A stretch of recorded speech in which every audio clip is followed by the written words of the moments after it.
శ్రీరాములు వర్ధంతి సంస్మరణ సభ కలెక్టరేట్లోని పీజీఆర్ఎస్ హాల్లో ఆదివారం అమరజీవి పొట్టి శ్రీరాములు వర్ధంతి సంస్మరణ సభ డిఆర్ఓ విశ్వేశ్వర నాయుడు అధ్యక్షతన జరిగింది. ఈ కార్యక్రమానికి ముఖ్య అతిథులుగా డిఆర్ఓతో పాటు కలెక్టరేట్ ఏవో విజయ్ కుమార్ హాజరయ్యారు.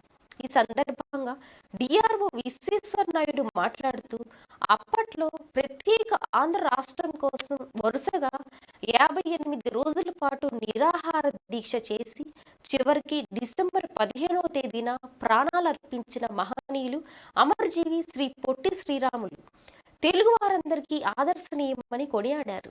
దేశంలోని భాషా ప్రయుక్త రాష్ట్రాలకు అశేష స్ఫూర్తిగా నిలిచిన ఆయన మన తెలుగువారని చెప్పుకోవటం గర్వకారణం.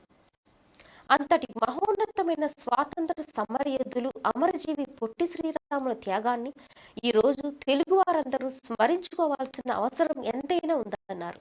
ఈ కార్యక్రమంలో కలెక్టరేట్లోని అన్ని సెక్షన్ల సూపరింటెండెంట్లు, అధికారులు, సంక్షేమ శాఖల సిబ్బంది తదితరులు పాల్గొన్నారు.